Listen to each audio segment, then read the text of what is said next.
ఏపీలో న్యూస్ కోసం AP talk ఛానల్ని సబ్స్క్రైబ్ చేసుకోండి.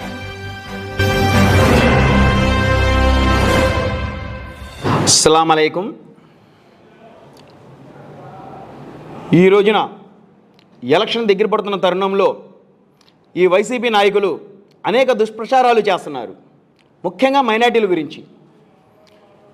ఈ కూటమి ప్రభుత్వం మైనార్టీల రిజిస్ట్రేషన్ తీసేస్తుందని, మైనార్టీలని కించపరుస్తున్నారని, మైనార్టీలను అణగదొక్కుతున్నారని హాస్యపదమైనటువంటి విమర్శలు చేస్తుంది. అసలు ఈ వైసీపీ ప్రభుత్వం ఏం చేసింది మైనార్టీలకి? ముందు మీరేం చేశారని చెప్పకుండా వాళ్ళు 4% రిజర్వేషన్ తీసేస్తారు, తీసేస్తారు అని చెప్పి మీరు మాట్లాడుతున్నారు. అసలు ముందు మీరేం చేశారు మైనార్టీలకి? ఇప్పుడు ఆర్ కృష్ణయ్య చేత వైసీపీ రాజ్యసభ సభ్యుడు, ఆయన చేత జగన్మోహన్ రెడ్డి మైనార్టీలు 4% రిజర్వేషన్ మీద కోర్టులో పిటిషన్ వేయించిన మాట వాస్తవం కాదా నేను అడుగుతున్నా? వాస్తవం కాదా? పిటిషన్ వేయించింది వైసీపీ ప్రభుత్వం, మైనార్టీలు 4% రిజర్వేషన్ ఆపేయాలి అని చెప్పి. మళ్ళీ ఈ ప్రగర్భాలు పలుకుతుంది వైసీపీ ప్రభుత్వం. మరి హాస్యపదంగా అసలు మైనార్టీలు ఎలా కనిపిస్తున్నారో అర్థం కావట్లేదు ఈ ప్రభుత్వానికి. అంటే దుల్హన్ పథకం ఆపేసినప్పుడు ఏం మాట్లాడలేదు, ఎటువంటి ఒత్తిళ్లు చేయలేదు, అణిగమణిగి ఉన్నారు, ప్రభుత్వం మీద ఎటువంటి ఒత్తిడి తీసుకురాలేదు. ఆ మైనార్టీ నాయకులు కానీ వైసీపీ నాయకులు కానీ ఎవరు తేలేదు. అలాగే ఈ అనేక కార్పొరేషన్ ఆపేసినప్పుడు, మైనార్టీ కార్పొరేషన్ ఆపేసినప్పుడు ఏం మాట్లాడలేదు, ఏం చేయలేదు. మైనార్టీలు రావాల్సినటువంటి రంజాన్ తోఫాన్ ఆపేసినప్పుడు మాట్లాడలేదు.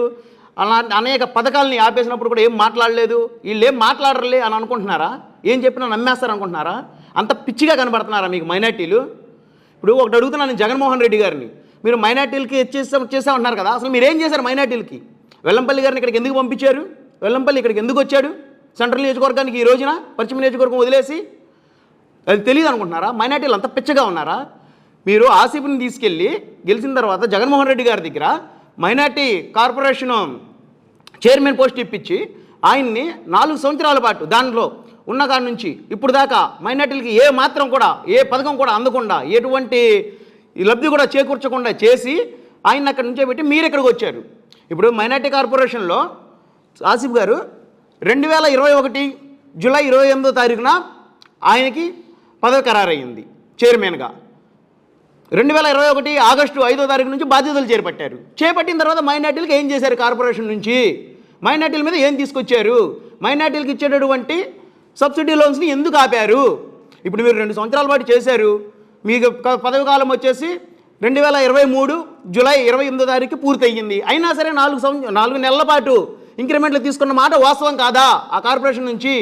ఆ తర్వాత జగన్మోహన్ రెడ్డి గారు ఆ కార్పొరేషన్కి మైనార్టీ కార్పొరేషన్ డైరెక్టర్గా పెట్టి ఇంతియాజ్ గారిని ఇప్పుడు ఆయన కర్నూలులో పోటీ చేస్తున్నారు, వైసీపీ అధ్యక్షుడు, వైసీపీ నుంచి పార్టీ అభ్యర్థిగా.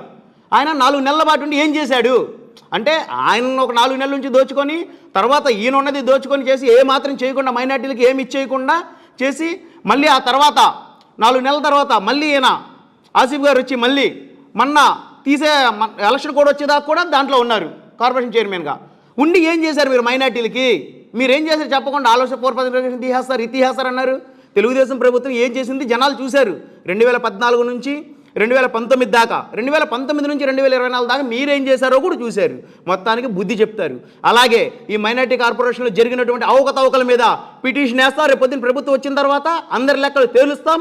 ఎవరెవరు ఏం చేశారో, ఆ నిధుల్ని ఎంత దుర్వినియోగం చేశారో, మైనార్టీలకు అందాల్సినటువంటి ఒక నిధుల్ని అందకుండా ఏం చేశారో, ఆ ఎటువంటి దారుమల్ని ఏంటి అనేది మొత్తం లాగుతాం, మొత్తం చేస్తాం. వాటి మీద కోర్టులో పిటిషన్లు వేస్తాం.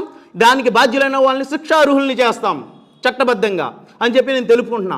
అలాగే ఇక్కడికి వచ్చినటువంటి వెల్లంపల్లి ప్రజలకు ఏం చేస్తాను ఏంటి అనేది చెప్పడం మానేసి బోండా ఉమామహేశ్వరరావు గూండా, బోండా ఉమామహేశ్వరరావు రౌడీ, బోండా ఉమామహేశ్వరరావు అది కబ్జాలు చేశారు, అవి చేశారు. నువ్వేం చేసావు?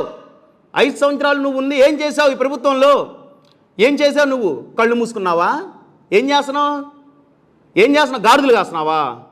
అప్పుడు తీసుకెళ్ళి చట్టరీత్యా యాక్షన్ ఎందుకు తీసుకోవాలా? ఇప్పుడు వచ్చేదో పగడబాలు పలుకుతున్నావు. నువ్వు ప్రజలకు ఏం చేస్తావు, అక్కడ ఏం చేసి వచ్చావు ఏంటి చెప్పు. చేయడానికి ఏముంది?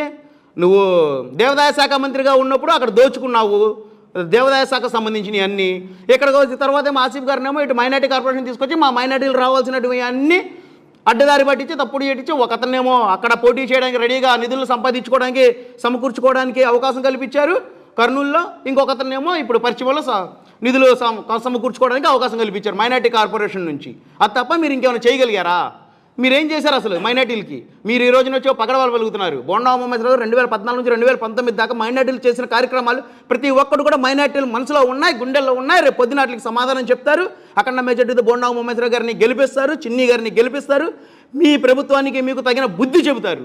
ఇది మాత్రం మీరు గుర్తుపెట్టుకోండి. అలాగే అనేక దాంట్లో చెప్తా ఉంటారు 4% రిజర్వేషన్ తీసేస్తారని. అసలు మీరు దేంట్లో కల్పించారు 4% రిజర్వేషన్ అన్న మాట ఎక్కడన్నా ఉందా మీ ప్రభుత్వంలో? జాబులు ఇచ్చారా? ఏం చేశారు? జాబులు ఇచ్చారా? ఏమైనా ఇంక్రిమెంట్లు ఇచ్చారా? స్పెషల్గా 4% రిజర్వేషన్ మైనార్టీలకి ఇంకేమైనా తీసుకొచ్చారా? అదేమనంటే 4 శాసనసభ సభ్యుల్ని ఇచ్చాము, 4 శాసన మండలి సభ్యుల్ని ఇచ్చాము, ఒక డిప్యూటీ సీఎంని ఇచ్చాము అంటారు. ఏం చేశారు వాళ్ళందరూ? ఏం చేశారు? మైనార్టీలకి అన్యాయం జరుగుతుంటే 4% రిజర్వేషన్ దేంట్లో కూడా అమలు చేయకపోతే సైలెంట్గా చూస్తూ ఊరుకున్నారా? మైనార్టీ కార్పొరేషన్ నిధులు దుర్వినియోగం అవుతుంటే ఏ ఒక్క మైనార్టీకి కూడా ఎటువంటి లబ్ధి చేకూర్చకపోతుంటే కూర్చొని ఏం చేశారు? చప్పట్లు కొడుతూ జగన్మోహన్ రెడ్డి గారికి అయ్యా బాబు అని చెప్పేసి ఆయనకి ఇచ్చేసుకుంటూ కూర్చున్నారా? ఏం చేశారు మీరు? ప్రశ్నించారా? ఏమైనా అడిగారా? దేనికి మీరు మైనార్టీలకి నాయకులుగా ఉన్నారా? పార్టీకి నాయకులుగా ఉన్నారా? మీరు మైనార్టీలకి సేవ చేయడానికి వచ్చారా? మైనార్టీల కోటా నుంచి, మైనార్టీల తరపు నుంచి, లేకపోతే పార్టీకి మైనార్టీల తరపు నుంచి దోచిపెడతానికి వచ్చారా? దేనికి వచ్చారని నేను అడుగుతున్నా. ఇప్పుడు దాకా దోచిపెట్టింది చాలు. ఇక దోచిపెట్టేటువంటి అవకాశం మైనార్టీలు ఏ మాత్రం ఎవరు? కూటమి ప్రభుత్వాన్ని గెలిపిస్తారు. ఈ మైనార్టీల బతుకులు మార్చుకుంటారు. మైనార్టీ పిల్లల భావితరాల భవిష్యత్తును నిలబెట్టుకునేటటువంటి అవకాశం ఇది. ఆ అవకాశం ఏమాత్రం చేజార్చుకోమని చెప్తూ ఇచ్చేస్తున్నాను. అలాగే రేపు పొద్దున మన మైనార్టీలు అందరూ ఏకమై కొంతమంది మైనార్టీ ఈ సంస్థలు చెప్తున్నాయి మన వైసీపీ ప్రభుత్వం గెలిపించాలి, అక్కడ బీజేపీతో పొత్తులో ఉన్నారు, అలాగున్నారు, ఇలాగున్నారు అని వాళ్ళందరికీ చెప్తున్నా. 2019లో కూడా వచ్చి ఇలాగే చెప్పారు. అనేక సందర్భాల్లో మైనార్టీలకి అన్యాయం జరిగితే వచ్చి గొంతిప్పిన వాళ్ళు ఎవరు? ఏ సంస్థ వచ్చింది? ఏ మైనార్టీ సంస్థ వచ్చి గొంతిప్పింది? మైనార్టీల తరపున ఏ సంస్థ వచ్చి మాట్లాడింది? ఈ రోజున వచ్చి దానికి ఓటేయండి, దీనికి కొన్ని సంస్థలు కొన్ని ప్యాకేజీలు తీసుకొని చేస్తున్నాయి. ఎందుకు ఓటు వేయాలో చెప్పి ఓటేయమనండి, తప్పు లేదు, మేము కూడా సహకరిస్తాం. వాళ్ళు ఏం చేశారని చెప్పి ఓటేయాలి. ఎందుకు ఓటేయాలి? మైనార్టీలకు ఏం చేశారు? మైనార్టీ బతుకులు ఏం మారినాయి? మైనార్టీ పిల్లలు ఇందులో బాగుపడ్డారు. అరే మైనార్టీ పిల్లలకి ఎదుగుతున్నటువంటి 2014 నుంచి 2019 దాకా కార్పొరేషన్ మైనార్టీ నుంచి ₹1,00,000 సబ్సిడీ లోను, ₹1,00,000 లోన్ తీసుకొని చిన్న చిన్న ప్రశ్నలు పెట్టుకొని అప్పుడప్పుడు అడుగులేస్తూ ఎదుగుతున్నటువంటి మైనార్టీలను కూడా ఇసుక రూపంలో ఆపేసి వాళ్ళని బతుకుల్ని నానా అంశ చేస్తారు కదయ్యా మీరు. అందుకే వేయాలా మీకు ఓటు? అందుకే ఏమంటున్నాయి ఈ మైనార్టీ సంస్థలన్నీ ఓటు జగన్మోహన్ రెడ్డికి? ఎందుకు ఏమంటున్నాయి? తెలియట్లేదా మీకు? తెలియట్లేదా?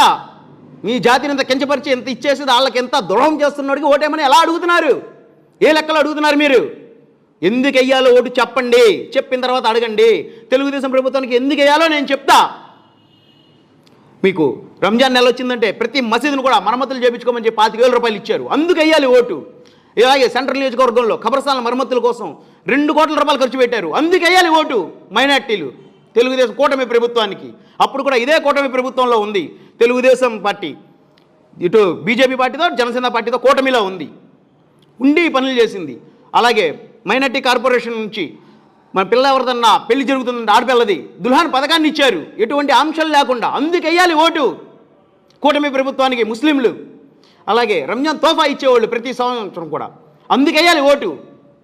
మేము ఇన్ని అంశాలు చెప్తున్నాం, మీరు ఒక అంశం చెప్పండి ఎందుకు వేయాలో. హజ్ యాత్ర కట్టడానికి హజ్ భవనాన్ని ఖరారు చేశారు విజయవాడలో. మీరు వచ్చాక దాన్ని ఎందుకు కట్టలేకపోయారు? అది కట్టలేకపోయినందుకు వేయాలా? మళ్ళీ చంద్రబాబు గారు విజయవాడలోని హజ్ భవనాన్ని కడతానని చెప్పి హామీ ఇచ్చారు. అందుకు వేయాలి ఓటు మైనార్టీలు కూటమి ప్రభుత్వానికి. కాబట్టి మైనార్టీలు అందరూ ఆలోచించండి. మనల్ని పైకి లేపే ప్రభుత్వం ఏది, అనగదొక్కే ప్రభుత్వం ఏది అన్నది మీరు ఆలోచించండి. ఒకసారి ఆలోచించి మనం వేసేది ఒక వ్యక్తికి ఇట్లా ఓటు, మన పిల్లల భవిష్యత్తు కోసం వేస్తున్నాం ఓటు అని చెప్పి దృష్టి పెట్టేయండి ప్రతి ఒక్కరు కూడా. తప్పకుండా రేపు జరగబోయే 13వ తారీఖున కూటమి ప్రభుత్వానికి ఓటేసి మన పూర్వ వైభోగాన్ని పొందాలని చెప్పి నేను మనవి చేసుకుంటున్నాను. అలాగే తప్పుడు ప్రచారాలు చేసేటువంటి ఈ వైసీపీ ప్రభుత్వ నాయకులకి దుర్వినియోగం, ప్రభుత్వ పాలనని దుర్వినియోగం చేసినటువంటి దుర్వినియోగ పాలకులకి నేను హెచ్చరిస్తున్నాను. మీరు ఎన్ని ప్రభాకాలు పలికినా, ఎన్ని చేసినా, ఏం చేసినా మైనార్టీలు చైతన్యం వచ్చింది. ఏ ప్రభుత్వాన్ని ఎన్నుకోవాలో బాగా ఆలోచించి నిర్ణయం తీసుకొని ఉన్నారు. రేపు పొద్దున నిర్ణయం తీసుకుంటారు. మైనార్టీలను అనగదొక్కున్నటువంటి వైసీపీ ప్రభుత్వాన్ని గద్దె దించుతారు, బుద్ధి చెబుతారు. కూటమి ప్రభుత్వానికి విజయం సమకూరుస్తారు. మైనార్టీల విజయానికి ఆరంభ అడుగు వేస్తారు 13వ తారీఖు నుంచి అని చెప్పి నేను తెలియజేసుకుంటూ సెలవు తీసుకుంటున్నాను.